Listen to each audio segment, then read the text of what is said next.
Guys, जय हिंद। आज हम आपको बताने वाले हैं एसएसबी इंटरव्यू में होने वाले फर्स्ट डे का टेस्ट पीपीएनडीटी। स्क्रीनिंग इन होने के लिए ये टेस्ट सबसे ज़्यादा इम्पोर्टेंट है और कहीं बोला जाए तो मेन स्क्रीनिंग पीपीएनडीटी के आधार पर किया जाता है। स्टूडेंट एनडीए का रिटिन बहुत मेहनत के साथ पास करते हैं और रिटिन सीडीएस है, मेहनत से बहुत पास करते हैं, लेकिन 70% जो कैंडिडेट हैं वो स्क्रीनिंग इनमें ही आउट हो जाते हैं और उसका मेन टेस्ट क्या है, पीपीएनडीटी। तो इससे आप अंदाज़ा लगा सकते हैं कि कितना इम्पोर्टेंट होता है पीपीएनडीटी। आइए हम आपको पीपीएनडीटी के बारे में बताते हैं कि क्या करने से आप पीपीएनडीटी आसानी से उस स्टेज को क्लियर करके दूसरी स्टेज में जा सकते हैं। सबसे पहले आपको पिक्चर दिखाई जाती है। PPNDT means picture, PPNDT picture perception and discussion test. Screening test का ये भाग है। परसेप्शन, एक्शन, स्टोरी लिखना होता है। ये 3 पार्ट में टेस्ट होता है। एक स्टोरी आपका राइटिंग, रीडिंग और डिस्कशन। तो इसमें जो आपको पिक्चर दिखाई जाती है, देखिए जैसे ये पिक्चर है, ये पिक्चर है, ये पिक्चर है, ये पिक्चर है। इनमें से भी कोई आपको पिक्चर दिखाई जा सकती है। बट स्क्रीनिंग में क्या होता है, जैसे ये पिक्चर है, बहुत ज़्यादा धुंधली पिक्चर, इससे भी ज़्यादा धुंधली हेजी पिक्चर आपको दिखाई जाएगी और वो पिक्चर आपको वही आधा मिनट के लिए दिखाई जाएगी। उसके बाद एक सीट, इस तरीके की सीट आपको पहले ही दे दी जाती है। उसमें ऊपर डिटेल होती है, इधर साइड में एक स्क्वायर बॉक्स होता है। उस बॉक्स के अंदर आपको लिखना है कि आपका करैक्टर जो आपने देखा है, फर्स्ट करैक्टर, मेन करैक्टर, उसका जेंडर क्या है, एज क्या है, मूड क्या है। ऐसे ही बाकी जो करैक्टर लिखे हैं उनको भी इस तरीके से लिखना है कि कौन सा करैक्टर देखा है। फीमेल देखा है तो एफ, एज 40, पॉजिटिव मूड। अगर पर्सन आपको पहचानने में नहीं आ रहा है कि मेल है या फीमेल है तो आप पी लिख दीजिए। पर्सन लिखा आपने, उसकी एज लिख दीजिए। और अगर आपका मूड आपको नहीं पता चल रहा है कि वो नेगेटिव है या पॉजिटिव है तो लिख दीजिए 0, मीन्स नेगेटिव मूड में, वो न्यूट्रल मूड है उसका। ऐसे आपको बॉक्स में मार्क करना है। फिर उसके बाद आपको लिखना है एक्शन। एक्शन जैसे इस पिक्चर में आप देख रहे हैं, इसमें a truck hitted a man in a crowded place या ए एक्सीडेंट सीन। ठीक है, तो जैसे भी आपको लिख सकते हैं। अगर ये वाली पिक्चर है तो आप लिखेंगे ए स्टूडेंट इज़ थिंकिंग और स्टडिंग। ठीक है, यहाँ पे ये teacher is teaching to the people. ऐसे आप एक्शन, यहाँ पे एक लाइन में एक्शन लिखना है और नीचे आपको लिखनी है इतने भाग में स्टोरी। अगर आपकी स्टोरी यहाँ पूरी नहीं हो पाती तो पेज को पलट के पीछे भी आप लिख सकते हैं, खाली पेज होता है। स्टोरी लिखने का वही तरीका है जो मैंने टीएटी टेस्ट में आपको बताई थी। पहले आपका इंट्रोडक्शन, फिर आपका मिडल पार्ट और कंक्लूजन। मिडल पार्ट में आपका सॉल्यूशन और एक्शन। तो जितने ज़्यादा से ज़्यादा आप एक्शन और सॉल्यूशन में जो आप भाग दिखाएंगे, वो जो वर्क है, जो एक्शन है वो हीरो के, वो आपका मेन होता है। जितने ज़्यादा आप एक्शन डालेंगे वही आपका इफ़ेक्ट डालेगा। अभी आइए चलते हैं आगे। जो इसका पार्ट है स्टोरी राइटिंग। स्टोरी राइटिंग में मैंने आपको बता दी, जैसे टीएटी में लिखते हैं सेम उसी तरीके से। इंट्रोडक्शन, पास्ट, स्टोरी मतलब स्टोरी का पास्ट होगा, प्रेजेंट होगा, फ्यूचर होगा। स्टोरी में इंट्रोडक्शन होगा, प्रॉब्लम सिचुएशन होगी, सॉल्यूशन होगा, एक्शंस होंगे, सॉल्यूशन होगा और नीचे आपका कंक्लूजन और फाइनल पार्ट होगा। ठीक है, जो कि होगा उसका स्टोरी का फ्यूचर क्या है। ठीक है, अभी स्टोरी राइटिंग, ग्रामेटिकल मिस्टेक ना करें। पास्ट में स्टोरी लिखें पूरी पास्ट टेंस में, और ग्रामेटिकल मिस्टेक ना करें, स्पेलिंग मिस्टेक ना करें, कटिंग ना करें, और अच्छी स्टोरी लिखने की कोशिश करें और स्टोरी को कंप्लीट करें। मीन्स आपको ये जो पेपर है पूरा कम से कम भरें और पीछे तक भी जा सकते तो जा सके। सोचते ना रहें, फटाफट फटाफट अपनी स्टोरी लिखें। इसीलिए आपको टाइम जो है यहाँ पे 5 मिनट का टाइम दिया जाता है, जिसमें 1 मिनट आपको ये एक्शन और ये लिखने के लिए और 4 मिनट स्टोरी लिखने के लिए। इसमें आपको 1 मिनट एक्स्ट्रा इसलिए दिया जाता है ताकि आपको ये इंफॉर्मेशन भी लिखनी है, एक्शन भी लिखना है और स्टोरी भी लिखनी है, इसलिए आपको समय दिया जाता है 5 मिनट।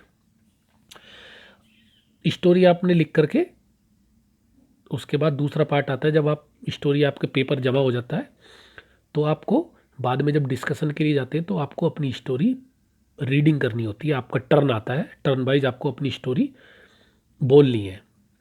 वो स्टोरी बोलने से पहले जो आपकी पेपर है वो एक बार आपको दिया जाएगा, आप अपनी स्टोरी को एक बार पढ़ने के लिए दिया जाएगा और पढ़ करके फिर आपका पेपर वापस ले लिया जाएगा।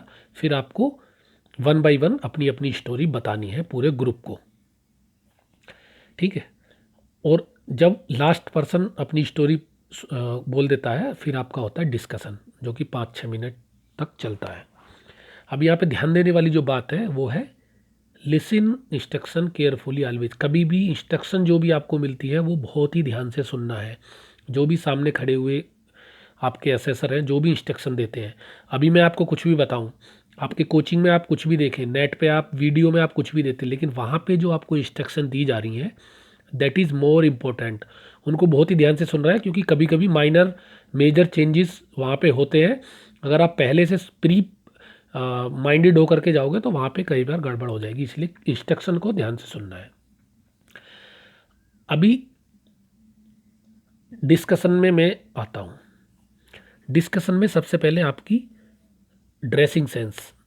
आप जब डिस्कशन में बैठेंगे तो ऐसे अर्धगोलाकार में सेमी सर्कल में आपको बिठाया जाएगा, 1 से 16 1 to 17 chest number serial wise ऐसे बिठाया जाएगा।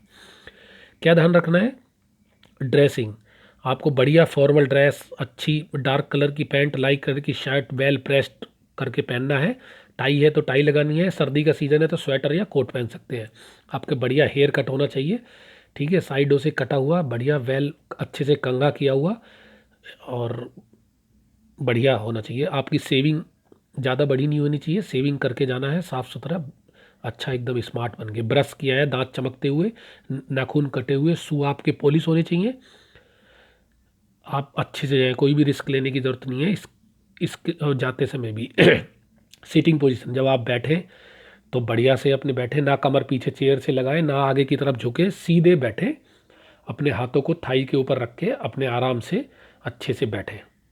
आई कांटेक्ट, बात करते समय अपने ग्रुप के बंदों की तरफ आई कांटेक्ट रखें, जो बोलता है उसकी आंखों में आंख करके सुने। लिसनिंग, बॉडी लैंग्वेज बिल्कुल रिलैक्स रहे, कॉन्फिडेंट दिखे। स्माइलिंग फेस, बात करते समय सुनते समय स्माइलिंग फेस रखें।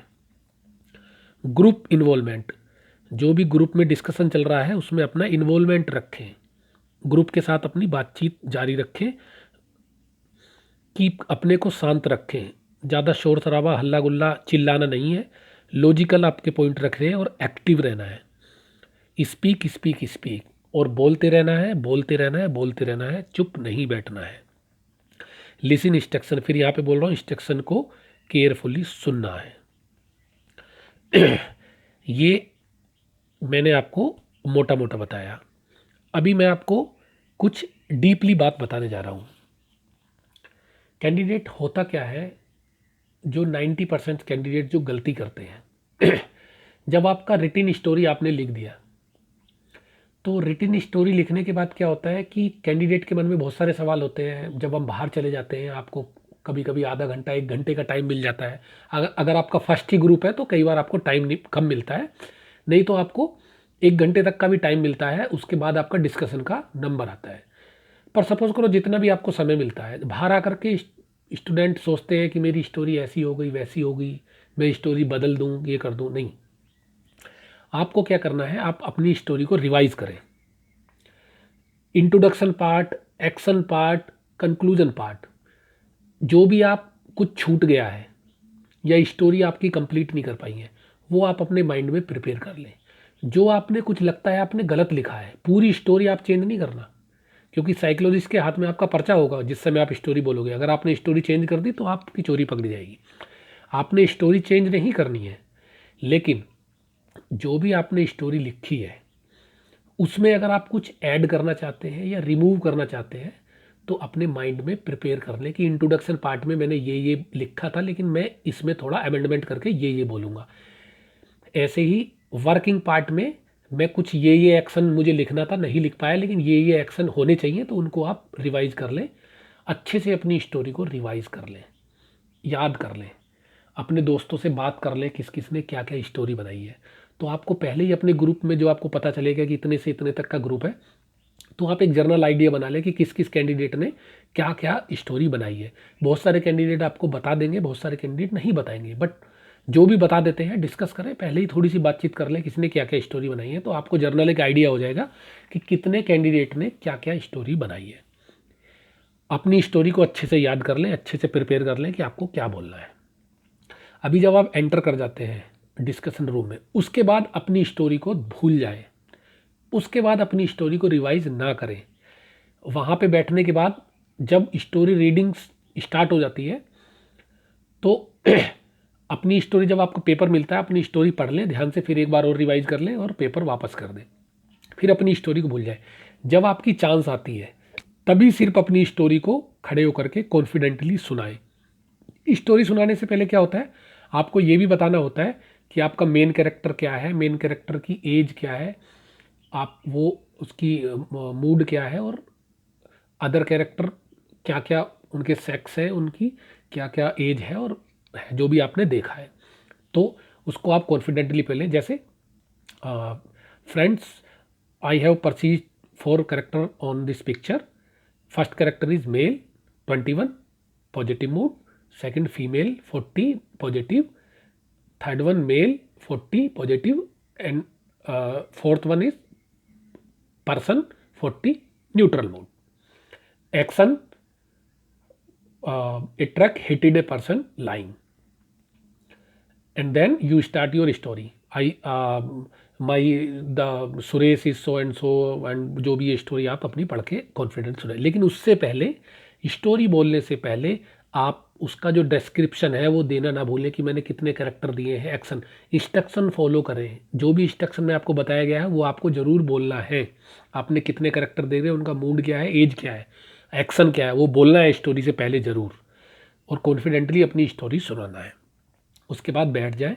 जब दूसरे कैंडिडेट स्टोरी बोल रहे हैं तब उनकी स्टोरीज़ को ध्यान से सुनें।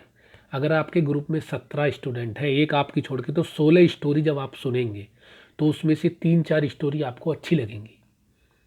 आपको ये पता चलेगा कि कितने ग्रुप में कितने कैंडिडेट ने किस थीम पे स्टोरी बनाई है, ज़्यादा ने किस पे बनाई है, कम पे किसने बनाई है, इफेक्टिव स्टोरी क्या है, अच्छा आइडिया क्या है, chest number so and so ने क्या बोला है, chest number so and so ने क्या बोला है, chest number so and so ने अच्छा स्टोरी है, उसका पॉइंट अच्छा है, या उसके स्टोरी में ये बात अच्छी है, वो पॉइंट्स आपके पास कलेक्ट हो जाएंगे। तो कैंडिडेट शुरू में क्या करते हैं कि करेक्टर के ऊपर डिस्कशन शुरू करा हुआ है, परसेव इतने करेक्टर, ये करेक्टर, वो करेक्टर, एक्शन, तो वो सब डिस्कशन में क्या है, ज़्यादा टाइम वेस्ट होता है। तो वो सब करेक्टर वगैरह पे ज़्यादा डिस्कशन में टाइम वेस्ट ना करके, okay friends there are 4 character, friend final करके फिर स्टोरी पे आगे बढ़े। पहले ध्यान से सुने, जीटीओ पहले ही बताते हैं कि you are going to discuss and reach to a final story. आपके डिस्कशन का मकसद क्या है, आपको एक फाइनल स्टोरी बनानी है। कैंडिडेट क्या गलती करते हैं, अपनी स्टोरी बोलने के चक्कर में रहते हैं, अपने पॉइंट, अपना इम्प्रेशन दिखाने के लिए, अपनी परफॉर्मेंस के लिए वो ये भूल जाते हैं कि आपके डिस्कशन का एम है फाइनल स्टोरी बनाना। उस फाइनल स्टोरी बनाने के लिए आप अपने ग्रुप में डिस्कशन के दौरान क्या अपना योगदान दे रहे हैं, कंट्रीब्यूशन आपका क्या है ग्रुप में, दैट इज़ मोर इम्पोर्टेंट। इसलिए डिस्कस उस बात को ध्यान में रखिए कि आपने फाइनल ग्रुप स्टोरी बनानी है। अगर आपकी स्टोरी इफेक्टिव नहीं है, आप अच्छी स्टोरी नहीं बना पाए, आप अच्छा नहीं बोल पाए, तो डिस्कशन में आपके पास चांस होता है अपने इम्प्रेशन जमाने का। इसलिए आप कोई अच्छी स्टोरी जो ग्रुप में ज़्यादा लोगों ने बनाई है, उस स्टोरी को सपोर्ट करें, अच्छे पॉइंट्स रखें और फाइनल स्टोरी बनाने में अपना योगदान दें, तो भी आपको असेसर इम्प्रेस्ड होकर के पीपीएनडीटी में सेलेक्ट कर देंगे और स्क्रीनिंग पास होने के आपके चांसेस हो जाएंगे। इसीलिए इंस्ट्रक्शन को ध्यान से सुने और अच्छा लिसनिंग करें, अच्छे पॉइंट्स रखें और बाकी सब लोगों की स्टोरी ज़रूर सुने। जो मैक्सिमम गलती क्या होती है, कैंडिडेट अपनी स्टोरी को याद करते रहते हैं, रटते रहते हैं 90%, और अपने ग्रुप के कैंडिडेट्स की स्टोरी नहीं सुनते हैं, जो जिसकी वजह से डिस्कशन करने में उनको प्रॉब्लम आती है और अच्छे से डिस्कशन नहीं कर पाते हैं। तो फ्रेंड्स, आज के लिए पीपीएनडीटी में इतना ही। आपको लगता है जो पहले स्क्रीनिंग में जा चुके होंगे कैंडिडेट और स्क्रीनिंग आउट हुए हैं या इन हुए हैं, वो मेरी बात अच्छे से समझ गए हैं, और जो फ्रेशर हैं वो भी मेरी बात ध्यान से सुने, मतलब मेरी बातों को फॉलो करें, और आई होप आपको ये ज़रूर फ़ायदा करेंगी, और इन चीज़ों को अगर आप फॉलो करेंगे तो 100% आप स्क्रीनिंग हो जाएंगे। जय हिंद।